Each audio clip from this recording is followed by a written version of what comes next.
Hey folks, this is Matt Doyle, MLSsoccer.com's Armchair Analyst, and welcome back to another episode of Between the Lines. This is part 2 of a 3-part series taking a look at the long build-up, how teams can use long strings of possession to pull their opponent out of shape, break them down, and get a goal. Specifically, we're going to take a look at the center forward and how they could have a big influence both on and off the ball. We'll start with this Montreal Impact goal against Colorado from back in May.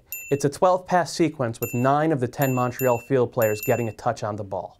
Now, very early on, we see rookie Andrew Wenger in a true center forward's position, putting himself right between the Colorado central defense and trying to push them deeper and deeper. Basically, throughout the entire sequence, we see Wenger either bluffing a run into space or checking back towards the ball to act as an outlet for possession. But it's important to understand that these are both bluffs.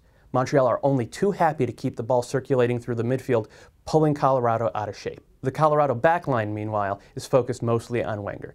They're not confident of their ability to spring the offside trap because his movement is so good. He literally never stops moving through this entire sequence. So even when he puts himself offside, as we see here, the Colorado defense steps deeper and deeper. This causes a dislocation and gives the Montreal midfield the time and space they need to pick pass after pass after pass until they find the final pass. When it comes, it's almost predestined to happen on a broken offside trap. Patrice Bernier has all the time in the world to play one touch into the box, and Wenger finishes smoothly to the near post. Most of the effect that Wenger had on that play happened off the ball. But now we're going to take a look at how a center forward can check back into midfield, become a playmaker, and make things happen on the ball.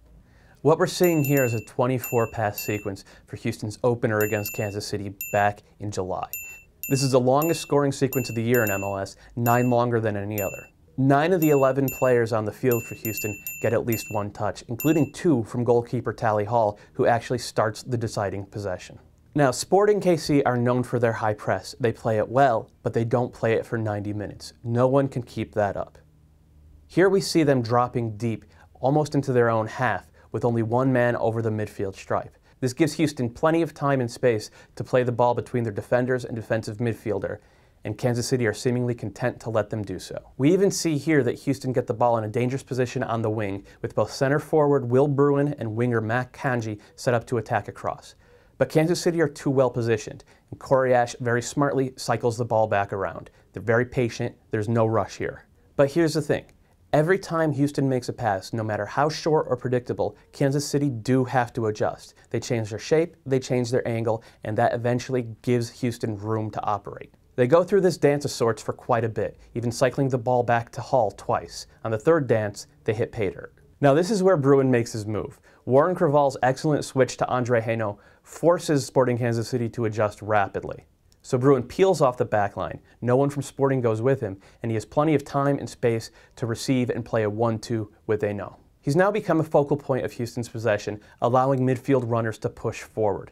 Kansas City's defense goes into high alert with 7 men behind the ball, 5 of them retreating hard. Because it's the midfield runners and not the center forward pushing Kansas City's line deep, that means Bruin has plenty of room to control Hainaut's return ball, pick his head up, and make a play. And it's a good one. Now this is the difference between a pure poacher and a modern center forward. You can't just finish plays anymore, you have to make them. Thanks for joining us, and don't forget to check back next week when we're going to take a closer look at ball movement, the difference between attacking vertically and laterally in a possession game.